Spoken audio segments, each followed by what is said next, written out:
नमस्कार विद्यार्थी मित्रांनो, स्पृहा इंदू या चॅनलवर आपले स्वागत आहे. संख्येच्या तिसऱ्या घातांकाला त्या संख्येचा घन असे म्हणतात. कोणत्याही संख्येला त्याच संख्येने दोनदा गुणले असता प्राप्त होणारी संख्या म्हणजे घन होय. इथे आपण पाहूया 2 गुणिले 2 गुणिले 2 म्हणजेच 2 ही संख्या एकदा आणि त्याला आपण पुन्हा दोनदा गुणणार आहोत. म्हणजेच 2 गुणिले 2 बरोबर 4.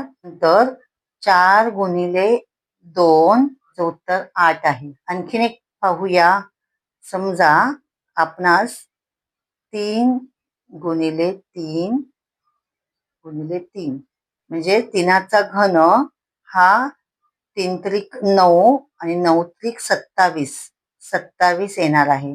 तसेच जर आपल्याला 6चा घन काढायचा असेल तर 6 गुणिले 6 गुणिले 6 असं आपल्याला करावं लागणार आहे आणि त्याचं उत्तर येणार आहे 216.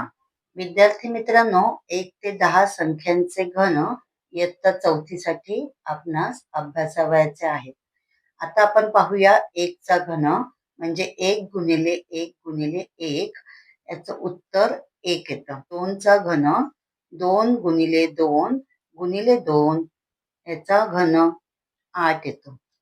कारण 2 गुणिले 2 4, 4 गुणिले 2 8. आता आपण 3 चा घन पाहूया 27, 4 चा घन 64, 5 चा घन 125, 6 चा घन 216, 7 चा घन 343, 8 चा घन 512, 9 चा घन 729, 10 चा घन 1000.